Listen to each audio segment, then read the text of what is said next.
À pandémie inédite, décision historique, le couple franco-allemand parle à nouveau d'une seule voix et propose un plan de 500 milliards d'euros pour sortir l'Europe de la crise provoquée par le Covid-19. Il faut encore convaincre les autres pays membres, mais c'est d'ores et déjà un tournant dans l'intégration européenne, en tout cas pour Berlin, c'est ce que nous dira Bruno Darroux dans un instant. Plus de 310 000 morts dans le monde et la course au vaccin s'accélère. Un laboratoire américain assure que ces essais cliniques sont encourageants. La Maison-Blanche est enthousiaste. Que faut-il en penser? On en parlera tout à l'heure avec Christophe Dansette. Et puis à la veille des élections générales sous tension au Burundi, après 50 crises politiques, nous irons au Rwanda voisin où la diaspora suit de près les dernières heures de la campagne. Une présidentielle pour la première fois depuis 15 ans sans le sortant Pierre Nkurunziza, mais dont le dauphin est favori. La campagne a été marquée par des violences dénoncées par l'ONU. Bonjour et bienvenue dans cette nouvelle édition. Merci de continuer à vous informer sur France 24. C'est un couple consanté en crise depuis plusieurs mois, fragilisé par sa différence. L'épidémie de coronavirus aura permis à Paris et Berlin de parler à nouveau d'une seule voix. L'Allemagne s'y refusait depuis des années. Eh bien, au nom de la solidarité européenne pour aider les pays membres et les secteurs les plus touchés par la pandémie, Angela Merkel et Emmanuel Macron ont plaidé ensemble hier, mais à distance, pour la création d'un fonds de relance de 500 milliards d'euros financé par un emprunt sur les marchés. Le détail avec Ethan Hadji. C'est une grande première dans l'histoire de l'Union européenne.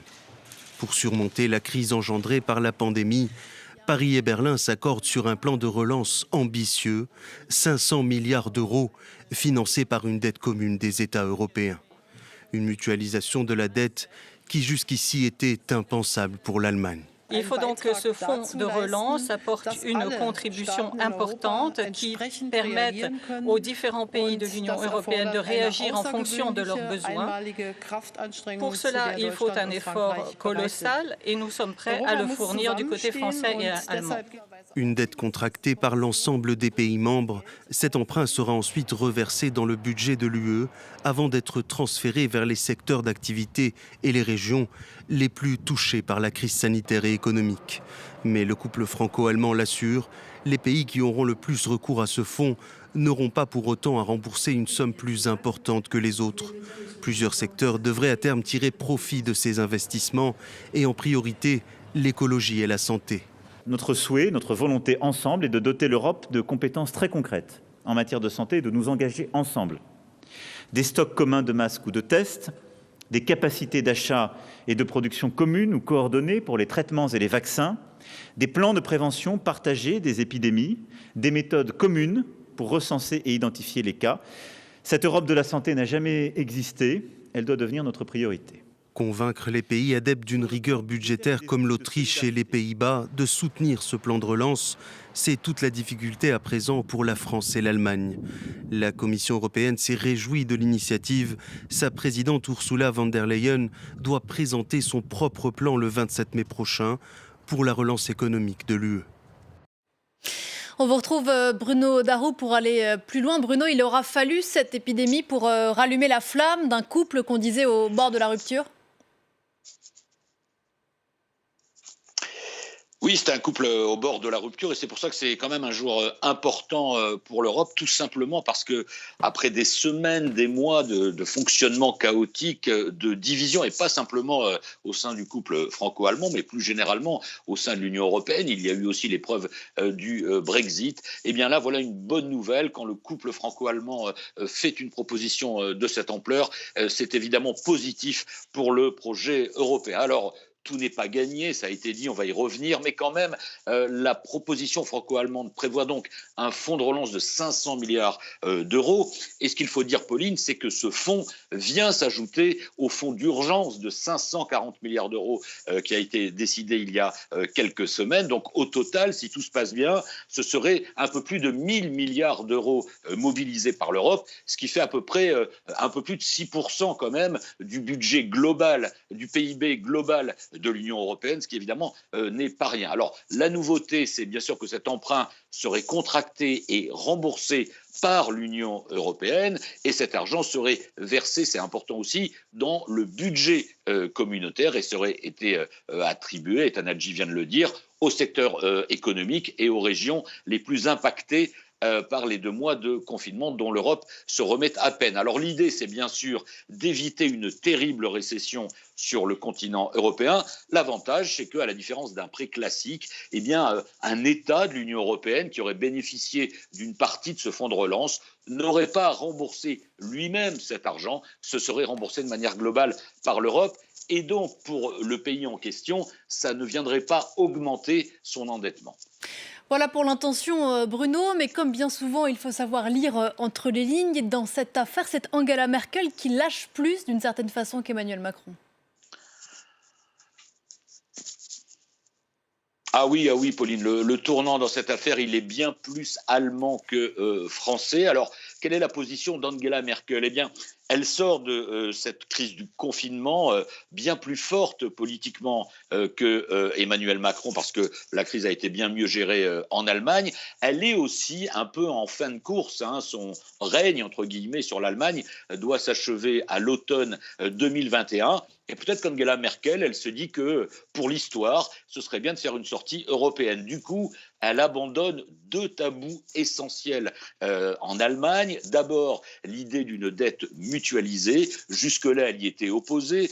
Sur le thème, ce sont les pays les plus rigoureux sur le plan budgétaire qui vont payer pour les États dépensiers et endettés. Là, changement de cap, c'est la solidarité d'abord. Et puis le deuxième tabou qui tombe, les transferts massifs à des pays qui sont dans la difficulté. Avant, c'était oui, mais vous allez rembourser ce qu'on vous prête. Là, c'est donc l'Europe qui va rembourser et non pas tel ou tel pays. 2 énormes évolutions. On peut même parler de potentielles révolutions qui provoquent déjà beaucoup de réactions en Allemagne, y compris dans son propre parti, la CDU.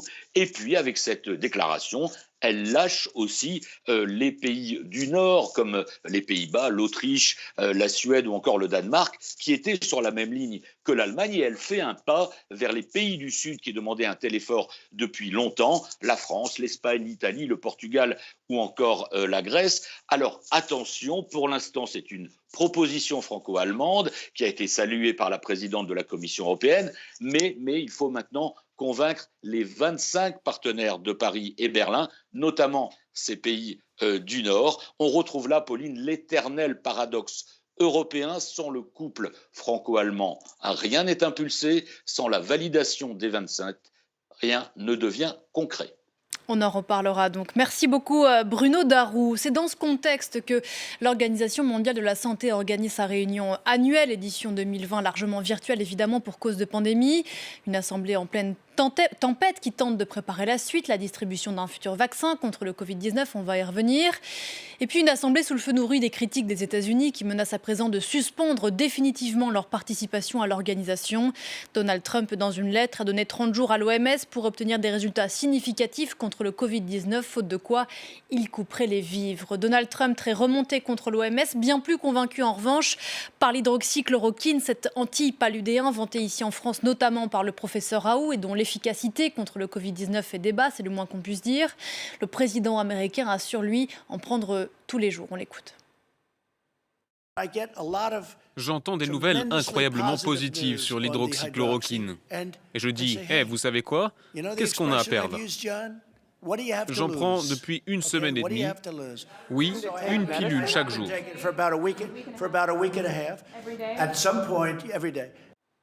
En attendant que les convictions médicales de Donald Trump soient validées ou pas par la communauté scientifique, la course au vaccin contre le Covid-19 s'accélère et montre de premiers résultats encourageants. On y reviendra juste après le rappel des titres avec Christophe Dansette. Loin des milliards de dollars investis dans la recherche médicale, la pandémie creuse les inégalités et aggrave la situation de millions de personnes dans le monde. Première illustration ici au Chili avec ces émeutes de la faim dans une banlieue pauvre de Santiago, une capitale qui concentre 80% des cas de Covid-19 du pays et dont les habitants sont confinés depuis la semaine dernière. Cette crise sanitaire fait suite au Chili à plusieurs mois de contestation sociale.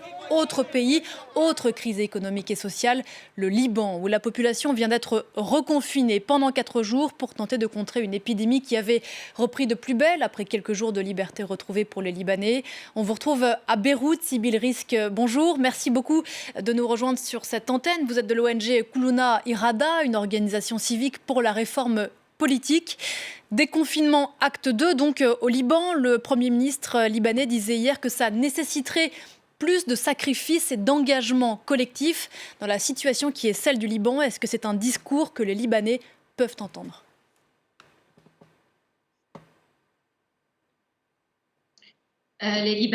Bonjour. Les Libanais sont évidemment frappés comme tout le monde par la crise du coronavirus, mais les sacrifices qu'ils vont devoir consentir sont surtout liés à une crise économique et financière sans précédent qui est antérieure au coronavirus et qui a été aggravée par la pandémie et le confinement.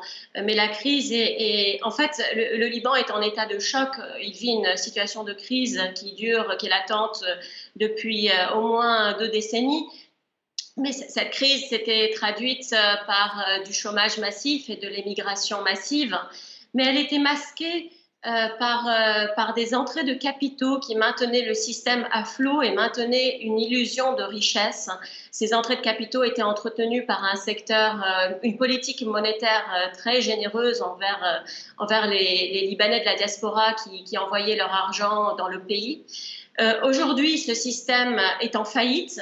Et le Liban est tout simplement en état de choc avec un État qui a fait défaut sur sa dette pour la première fois de son histoire, un secteur bancaire entièrement en faillite, les déposants n'ont plus accès à leur épargne, une banque centrale elle-même avec un déficit record qui est du jamais vu au monde, selon la plupart des économistes qui comparent la situation du Liban à d'autres pays qui ont connu des crises similaires.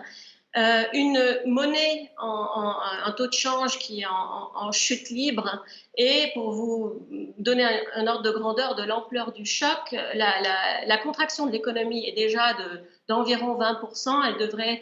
Elle devrait diminuer de moitié. Le PIB devrait diminuer de moitié dans les 2-3 prochaines années. La conséquence de ce que vous évoquez à l'instant, c'est que la moitié de la population libanaise vit aujourd'hui sous le seuil de pauvreté. Je voudrais qu'on écoute le témoignage d'une mère de famille de Tripoli. Elle répond au micro France 24 de Zeyna Antonios et Leila Molana Allen. On se retrouve juste après. أنا سحور ما بنتسحر إنه أنا بروح وبيجي طيب شو بدي أعمل شو بدي أجيب هذا بحط حقه هذا هالقد طيب أنا ما في معي اللي عمره 4 سنين بجيب له حليب ما عاد عم جيبه يعني ما في شيء شو بده الواحد ياكل. Voilà, cette mère de famille qui n'est plus en mesure d'acheter de quoi petit déjeuner pour ses enfants. La réalité de cette crise sanitaire, c'est qu'elle a aggravé encore, vous le disiez tout à l'heure, Sybille Ries, la crise économique, la crise sociale.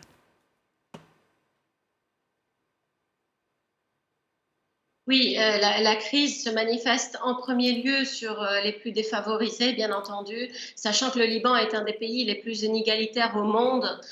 Et cette crise est en train de faire passer sous le seuil de pauvreté toute la classe moyenne. Donc elle appauvrit ceux qui étaient déjà pauvres et elle appauvrit la classe moyenne. L'inflation est partout déjà présente, mais elle n'en est encore qu'à ses débuts. Elle se manifeste évidemment sur les biens de première nécessité. Les salaires ont perdu, les salaires qui sont libellés en livres libanaises, alors que le Liban n'a plus la capacité de soutenir son taux de change, ont perdu 60% de leur pouvoir d'achat déjà. On est face à des licenciements massifs, des entreprises qui ferment par centaines. Et ce n'est pas anecdotique, ce sont des entreprises évidemment du secteur privé, des commerces, des restaurants, le peu d'usines qui restent encore au Liban, l'agriculture qui était déjà très, très mal en point et n'est pas sûre de pouvoir se relever. On a des écoles, des universités qui sont en faillite.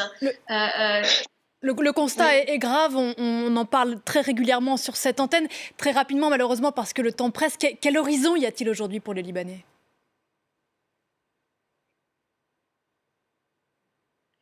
Le problème essentiel, c'est que cette crise économique et financière se double d'une crise politique. Elle s'est manifestée dans la rue en octobre dernier par des manifestations sans précédent contre le pouvoir en place.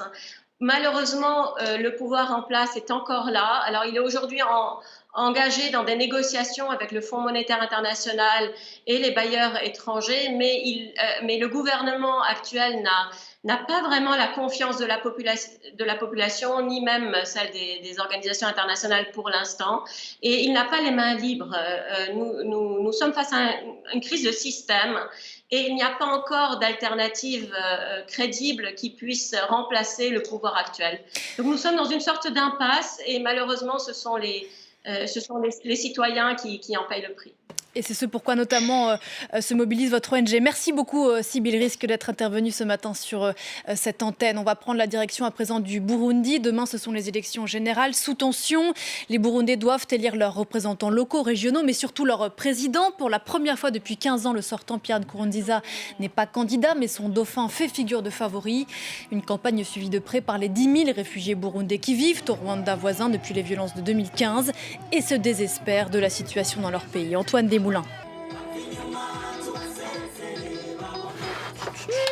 La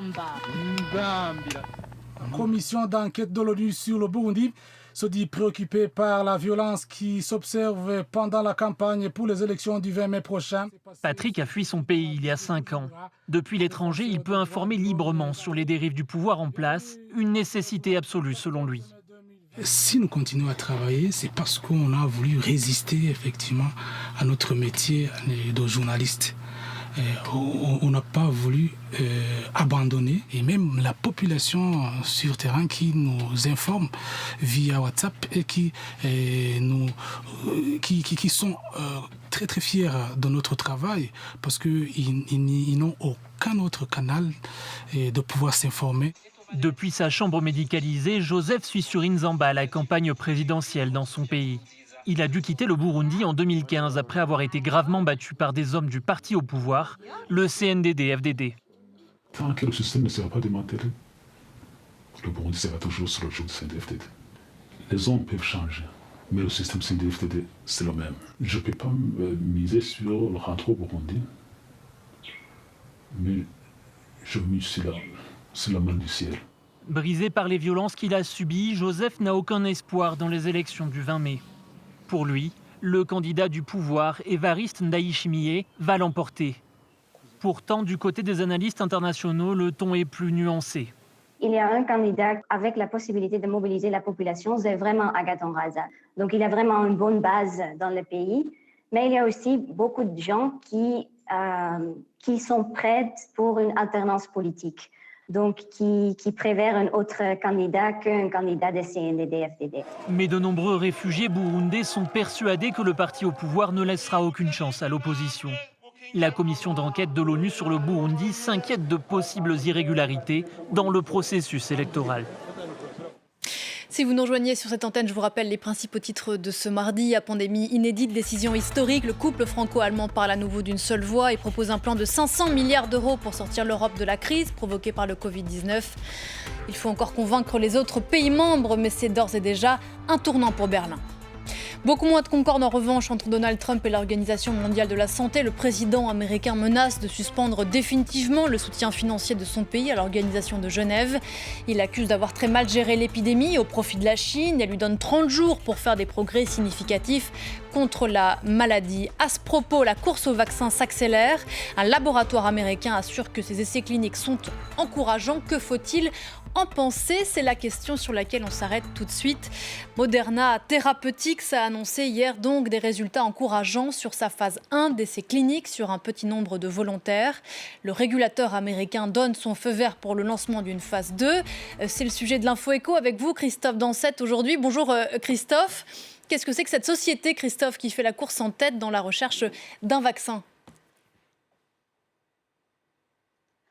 Eh bien, Moderna Therapeutics, c'est ce qu'on appelle une biotech, une start-up du domaine médical qui utilise les biotechnologies, créée il y a très exactement 10 ans par le fonds Capital Risque Flagship avec 3 scientifiques de Harvard. Elle se spécialise dans l'acide ribonucléique. Le principe est d'injecter une substance qui permet ensuite au corps de développer son propre médicament, son propre anticorps. La technologie à l'époque est révolutionnaire, peu y croient, mais un certain Stéphane Bancel, un Français, lui aussi diplômé de Harvard, qui dirige jusqu'alors le laboratoire Biomérieux, croit en l'aventure et prend la tête de la compagnie. Depuis, elle devient l'une des nouvelles stars de la pharmacie dans le monde. En 10 ans, elle se lance dans la recherche d'une vingtaine de vaccins qui vont du Zika au chikungunya en passant par certaines formes de cancer ou de grippe. Mais ce qui a fait décoller son action, Christophe, depuis quelques heures, c'est donc son implication dans la course actuelle pour tenter de trouver un remède contre le Covid-19. Oui, parce que très tôt, dès le 24 février, le groupe annonce mettre au point le Merna 1273, un vaccin contre le coronavirus. En moins de 2 mois, le cours de son action en bourse s'envole, passe de $18 à $80 hier soir en clôture à Wall Street. Elle est aujourd'hui l'entreprise valorisée à près de 22 milliards de dollars.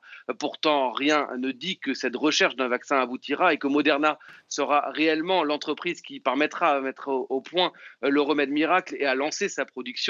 Car il a en face de lui une centaine de concurrents français, allemands, chinois, américains bien sûr, et surtout les 5 grands du secteur dont font partie Pfizer, Johnson & Johnson ou encore Sanofi, mais signe que les autorités américaines croient en cette pépite, qu'elles misent dessus. Elles lui ont attribué au mois d'avril un financement de près de 500 millions de dollars, 2 fois plus qu'à Sanofi. D'autant qu'un vaccin, Christophe, ça coûte très cher à mettre au point et surtout à produire. Et puis, il n'est pas du tout évident que ce soit rentable pour un géant de la biotech. Oui, il est assez difficile de dire combien coûte réellement la fabrication, l'ensemble du processus de fabrication d'un vaccin qui va de la recherche à la production en passant par la diffusion.